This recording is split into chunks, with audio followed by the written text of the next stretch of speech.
एक लड़का जिसका नाम रामकिशन होता है, जो उत्तर प्रदेश के मथुरा का रहने वाला होता है। यहाँ से वो जॉब करने के लिए हरियाणा के रोहतक में पहुँच जाता है।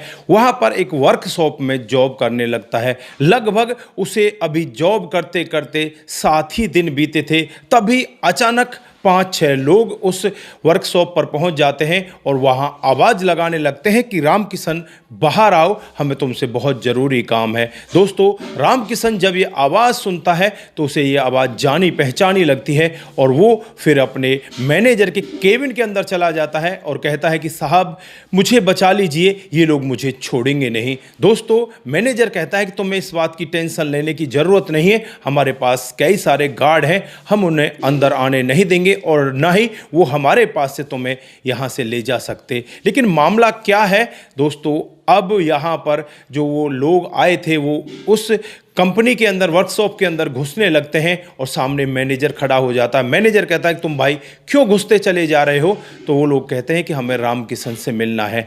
अब यहाँ पर मैनेजर साहब कहते हैं कि तुम्हें रामकिशन से क्यों मिलना है? वो लोग रुकते नहीं, अंदर ही घुसते चले जाते हैं।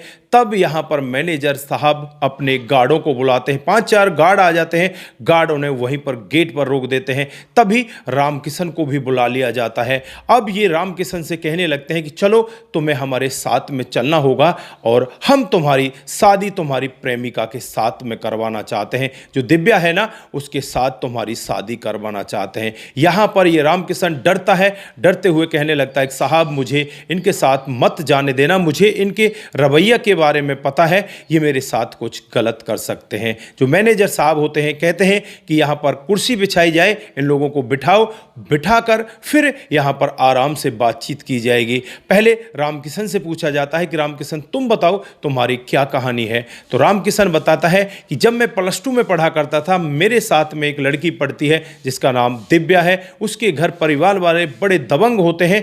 मैं कई बार उसे मना भी करता हूं कि तू मेरे साथ मत रहा कर, क्योंकि तेरे परिवार वाले दबंग हैं और हम लोगों का मेल मिलाप नहीं हो सकता। लेकिन वो मानती नहीं है और हम दोनों एक दूसरे के साथ प्यार में खो जाते हैं और फिर यहाँ पर दोनों शादी करने का फैसला कर लेते हैं कि दोनों एक दूसरे के साथ में शादी करेंगे। जब दिव्या के घर वालों को इस सब के बारे में पता चलता है तो दिव्या का पिताजी, दिव्या का भाई और एक आध अड़ोसी पड़ोसी, वो सभी लोग सीधे रामकिशन के घर पर पहुंच जाते हैं। रामकिशन के परिवार वाले उस समय मंदिर में गए हुए होते हैं। रामकिशन के पापा, मम्मी और छोटे 2 भाई होते हैं।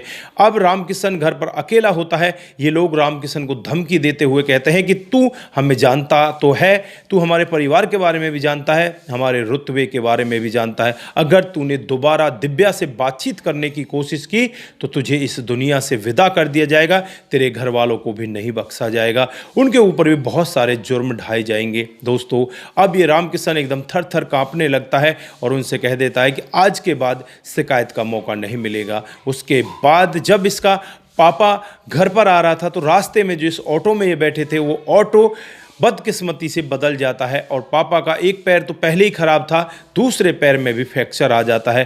पापा इधर उधर दिहाड़ी मजदूरी करके अपने बच्चों का पेट पाल रहा होता है, लेकिन जब दूसरे पैर में भी फ्रैक्चर आ जाता है तो वो घर पर चारपाई पर लेट जाता है। अपने आप को कोसने लगता है, कहता है कि मेरे बच्चों का गुजारा कैसे होगा? मेरे बड़े बेटे ने तो अभी +2 की है, ये कमाने लायक भी नहीं है, अब ये कैसे करके हमारे इस बच्चों का गुजारा करेगा, कैसे हमारा परिवार चलेगा? ये सब बातें वो अपने दिल में सोचता है। तभी बेटा रामकिशन एक फैसला लेता है कि पिताजी आपको टेंशन लेने की ज़रूरत नहीं है, आज से मैं आपके लिए कमाऊंगा। कुछ दिन तो वहीं पर दिहाड़ी मजदूरी करता है, लेकिन फिर उसे भय होता है कि जो लड़की है दिव्या, उसकी प्रेमिका, वो घर वालों से मना कर रही है कि मैं शादी नहीं करूंगी, जबकि उसके घर वालों ने किसी दूसरे लड़के के साथ उसकी शादी तय कर दी है। कहीं ऐसा ना हो जाए ये कांड तेरे ऊपर आ जाए, तू ऐसा कर, यहाँ से निकल चल। दोस्तों, फिर वो वहाँ से सीधा निकलता है मथुरा से और मथुरा से सीधा रोहतक पहुँच जाता है जो हरियाणा में पड़ता है।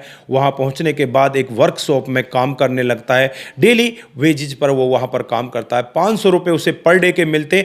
उसे अभी 7 ही दिन बीते थे। 7वें दिन ये लोग यहाँ आकर पहुँच गए थे और वो लड़का यहाँ पर डरते हुए पूरी कहानी अपने मैनेजर के सामने रखता है।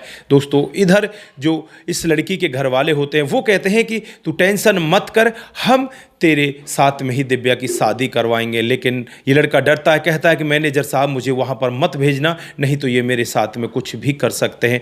लेकिन उनके साथ में एक लड़का और आया हुआ था जिसका नाम पंकज होता है, जिसके साथ इस लड़की की शादी होने वाली थी, यानी कि ये होने वाला दूल्हा होता है। आज के दिन ही ये शादी होनी थी।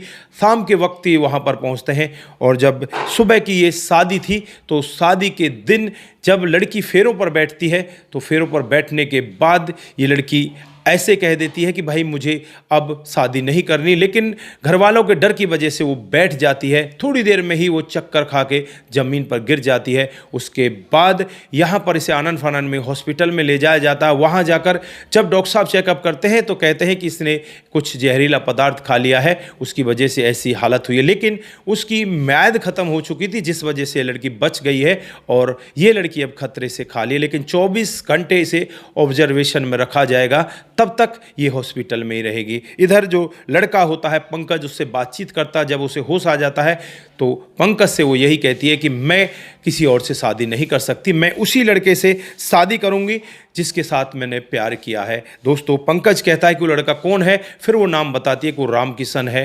लड़की से उसका नंबर मांगा जाता है, वो कहती है कि मेरे पास उसका नंबर नहीं है, वो पता नहीं कहाँ चला गया, वो गरीब है इसलिए वो भाग गया है, तुम उसके घर चले जाओ, वहाँ से उसका नंबर वगैरह मिल जाएगा। दोस्तों, अब ये पंकज इन घर वालों को समझाता है और घर वालों को समझाने के बाद घर वालों की भी समझ में आ जाता है कि लड़की आज ऐसा कर रही है तो कल भी ऐसा कर सकती है। कहीं ऐसा ना हो जाए कि ये लड़की से तुम्हें हाथ धोने पड़े, क्योंकि वो इकलौती ही बेटी होती है। घर वालों की भी समझ में आ जाती है। उसके बाद सीधे उस लड़के के घर पर जाया जाता है। रामकिशन के घर जाकर देखा जाता है तो उसका बूढ़ा पिता चारपाई पर है, माँ इधर उधर काम कर रही है, 2 बेटे और भी हैं, वो भी इधर उधर लगे हुए हैं। और जब ये लोग इस तरह से कई लोगों को अपने घर में आता हुआ देखते हैं तो वो घबराने लगते हैं। फिर उनसे कहा जाता है कि आपको घबराने की ज़रूरत नहीं है, आप रामकिशन का नंबर दे दीजिए। उसके बाद रामकिशन का नंबर दिया जाता है। रामकिशन ने डर की वजह से वो मोबाइल ही स्विच ऑफ कर रखा था। दोस्तों, अब यहाँ पर उसकी लोकेशन पूछी जाती है कहाँ पर वो है, तो फिर उसकी लोकेशन के आधार पर ही ये सीधे के सीधे लोग मथुरा से चलकर सीधे रोहतक पहुंच जाते हैं। और जब रोहतक पहुंचते हैं शाम को, उस समय लगभग 8:30-9 बजे का टाइम हो रहा था। दोस्तों, इस लड़के की शिफ्ट नाइट की होती है और नाइट में ही ये लोग वहाँ पर पहुँच जाते हैं।